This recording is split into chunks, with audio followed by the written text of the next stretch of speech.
तो आज की वीडियो का टॉपिक है what if Minato and Kushina never die. क्या होता अगर मिनाटो कुशिना नहीं मरते तो चलिए चालू करते हैं इस स्टोरी को।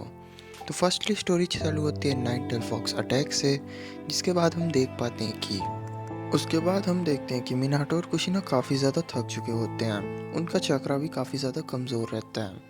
एंड कुशिना बोलती है कि मिनाटो मैं यूज़ करती हूँ। एंड मिनाटो और कुशिना के बीच उसी पे बहस हो रही होती है कि नारुतो के अंदर नाइन टेल्स को कौन सील करेगा। मिनाटो बोलता है कि मैं होकागे हूँ इसलिए मैं करूँगा। लेकिन यहाँ स्टोरी ऐसी होती थी ओरिजिनल में कि मिनाटो कुशिना बीच में आ जाते हैं नारुतो को बचाने के लिए, बट यहाँ नाइन टेल्स सक्सेसफुली नारुतो को मार देता है। एंड इसके बाद मिनाटो और कुशिना काफ़ी ज़्यादा टूट जाते हैं, मतलब कि खासकर कुशिना। एंड बैरियर वहीं पास अनलॉक हो जाता है, नाइन टेल आज़ाद हो जाता है। तभी वहाँ पर हिरोज़न और उसके अम्बुस आ जाते हैं एंड उन लोग फिर से नाइन टेल्स को एक बैरियर के अंदर सील कर देते हैं। कुरामा वापस से मिनाटो के ऊपर अटैक करने की कोशिश करता है, लेकिन इस समय हिरोज़न अंदर आ चुका था। तो भाई हिरोज़न बचा लेता है अपने मिनाटो एंड कुशिना को। एंड कुशिना मिनाटो तो अब भी अपने बेबी के, मतलब कि नारुतो अपने बच्चे के पास उसकी लाश को ही देख रहे होते हैं, जिसकी अब थोड़ी भी आवाज़ नहीं आ रही होती। थोड़ी देर पहले उनकी खुशियाँ थी, यानी कि जिसके लिए वो जान देना चाहते थे, अब वो नहीं रहा। इसे देखने के बाद मिनाटो काफ़ी ज़्यादा गुस्से में आ जाता है एंड सीधा सीधा नाइन टेल से भिड़ने की चले जाता है। बट ऑफ कोर्स उसके पास उतनी पावर नहीं थी, तो वो वहीं पास बेहोश हो जाता है। एंड हम देख पाते हैं कि वापस से कुरामा को हमारी प्यारी कुशिना के अंदर सील कर दिया जाता है। एंड इस समय पे अपने कोई भी, मतलब कि किसी की भी जान ज़्यादा नहीं जाती है। और यहीं पास हमें दिखाया जाता है नेक्स्ट डे का सीन, जहां हॉस्पिटल में मिनाटो और कुशिना की आंख खुलती है। मिनाटो को लगता है ये सिर्फ एक बुरा सपना था, बट उसे पता था कि यह सब हकीकत में हुआ था। उनके लिए ये ट्रेन, मतलब डे, एक ट्रॉमा टाइप का था। मिनाटो अगले ही पल, मतलब कि जैसे ही होश में आता है, होकागे ऑफिस में जाता है। वो सबको उस अटैक वाले की पूरी इन्फॉर्मेशन देता है। साथ ही साथ मिनाटो उचिहा क्लैन के साथ हो रहे बहसबाजी को भी सॉर्ट आउट कर लेता है। और हम आगे देख पाते हैं कि मिनाटो मिनाटो सभी एल्डर से एक ही सवाल पूछता है, क्या मादरा उचिहा सच में अब तक जिंदा रह सकता है, और वो आदमी कौन था जिसके पास शारिंगान थी। फुकाबू भी वहीं पास होता है, जिसके बाद वो भी बोलता है कि हमें नहीं पता, पर हमारे क्लैन में से वहाँ पास उस समय कोई नहीं था। एंड फुकाकू उस समय सभी लोगों की लिस्ट दे देता है जिनके पास शारिंगान थी। एंड यहाँ पास मिनाटो को लगता है कि इस बार हमें उचिहास पे भरोसा कर लेना चाहिए। अब मिनाटो सीधा सीधा फ्लाइंग ड्रैगन का यूज़ करके ओबिटो के पास टेलीपोर्ट होने की कोशिश करता है, बट वो हो नहीं पाता है। अब यहाँ ऐसा होता है कि जेत्सु ने कुछ ना कुछ जग जुगाड़ लगा के और ओबिटो ने मिल के उस फ्लाइंग ड्रैगन के मार्क को हटा चुका होता है, यानी कि अब मिनाटो चाह के भी उसके पास नहीं जा पाता जिसने उसके बेटे की जान ली। मिनाटो को काफ़ी ज़्यादा गुस्सा आ रहा होता है उस पल, बट वो कुछ नहीं कर सकता था। वक्त बीतता है। अब हम देख पाते कि कुशिना अपने उस भयानक दौर से बाहर नहीं आ पा रही होती है। कुशिना को अब भी यकीन नहीं हो रहा होता कि उसका बेटा उसके साथ नहीं रहा। एंड मिनाटो को कुशिना की ऐसी हालत देख के बहुत ही ज़्यादा दुख होता है। एंड वो फाइनली कुशिना से बात करने जाता है। तो कुशिना बोलती है, मिनाटो नारुतो कहाँ है। मिनाटो के पास कोई शब्द नहीं होते। फिर कुशिना पूछती है, मिनाटो नारुतो कहाँ है। बट मिनाटो इस समय भी कुछ नहीं बोलता। तभी कुशिना रोते हुए बोलती है कि शायद तक तुम ही उसके मौत के जिम्मेदार हो। अगर तुम उसे वहाँ नहीं लाए होते तो आज हमारा बेटा जिंदा होता। क्या ज़रूरत थी विलेज के खातिर उसके बलि चढ़ाने की। जिसके बाद मिनाटो कुशिना को समझाता है कि ये जो होना था वो हो गया, हम शिनोबी हैं। एंड वगैरह वगैरह का टॉक नो जुत्सु चलते हैं वहाँ पास। एंड इसके बाद मिनाटो ट्राई करता है कि कुशिना को कुछ पल के लिए दूसरी जगह जाना चाहिए, यानी कि बाहर विलेज के।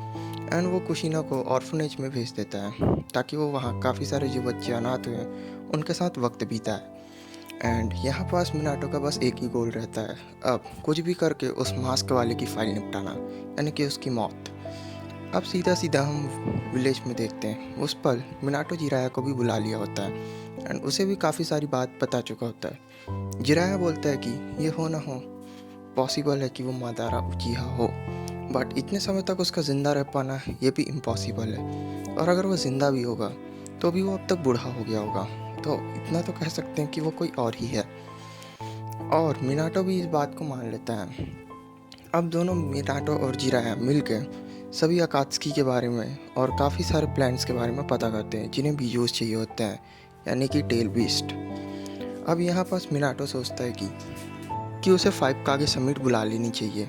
एंड मिनाटो यहाँ पास काफ़ी जल्दी जल्दी चीज़ें होती हैं, यानी कि सास्के की पीढ़ी उस समय आ ही नहीं पाई होती है एंड तब तक काफ़ी सारी चीज़ें हो चुकी होती हैं, यानी कि ओबिटो टेल बीस्ट कलेक्ट करना ऑब्वियस सी बात है चालू कर चुका होता है। और अपना इधर प्लान सुकुयोमी भी एकदम प्रोसेस में होता है, अकात्सुकी भी बन जाती है विदाउट इताची।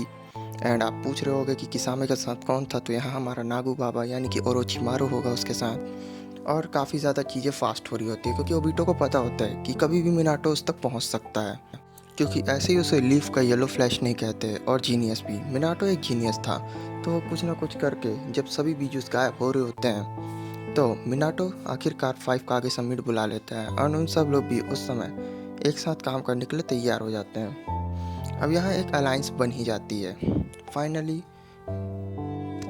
बट यहाँ अभी भी ओबिटो के पास 9 टेल्स नहीं होता है, तो ओबिटो वही अपने 4th ग्रेड जैसे ओरिजिनल सीरीज में हुआ था वॉर के समय, क्योंकि उसे पता था कि डायरेक्ट अगर नागाटो को विलेज पर अटैक करने भेजेगा तो नागाटो भी इस समय इतना ताकतवर नहीं है कि वो मिनाटो को टक्कर दे पाए, और ना ही कोई और है, क्योंकि मिनाटो इस समय काफ़ी हद तक स्ट्रांग हो चुका था एज ओरिजिनल। और यहाँ तक अब मिनाटो एक टेल बीस्ट को भी हैंडल कर सकता था। तो जाहिर सी बात है कि कुशिना ने भी कुछ आलू नहीं छीले होंगे, उसने भी ट्रेनिंग की थी। एंड यहाँ जिराया भी अभी तक ज़िंदा है क्योंकि उस समय काफ़ी लेट हो चुका था और इस समय मिनाटो ने जिराया को जाने ही नहीं दिया। तो एज ओरिजिनल अपना 10 टेल्स जाग जाता है, वॉर चालू होती है। बट इस बार किलर भी नहीं होता है क्योंकि ऑब्वियस सी बात है बेचारे को पहले ही उन लोगों ने उठा लिया था नागू बाबा की टीम ने। और यहाँ पास अपनी 4th ग्रेड निंजा वॉर होती है और अब माद्रा भी रिवाइव हो जाता है। बट इस सम टाइम पे अपने पुराने होकागेस लोग इस समय अपोजिट टीम में रहते हैं, यानी कि हाशिरामा माद्रा सब 1 साइडेड बैटल चलती है, इसलिए हागुरोमो बहुत जल्दी अपीयरेंस होता है। एंड इस समय सारी पावर जो है अपने प्यारे मिनाटो को मिलती है, यानी कि इंद्रा और आशुरा का दोनों की पावर मिनाटो के पास आ जाती है रिनेगान। एंड वो ऑब्वियस सी बात है भाई, रिनेगान है तो पेलेगा तो वो सबको ही। एंड मिनाटो पेलता है, मादरा बनता है टेंटल जिंजुरी की, उसके बाद आती है कागुया, ऐश ओरिजिनल, सारी चीज़ें चलती हैं। अपने प्यारे ओबिटो का भी फेस रिवील होता है, लेकिन इस समय मिनाटो काफ़ी ज़्यादा गुस्से पे था क्योंकि उसके बेटे का हथियार उसके सामने खड़ा था और मिनाटो उसकी फाइल निपटा ही देता है। इस बार कागुया रिवाइव होती है एंड मिनाटो उसे सील करने में सक्सेसफुल होता है। निंजा आर्क का एक काफ़ी लंबा दौर शांति से गुजरता है। तो आई होप आपको ये स्टोरी पसंद आई हो, व्हाट इफ वाली।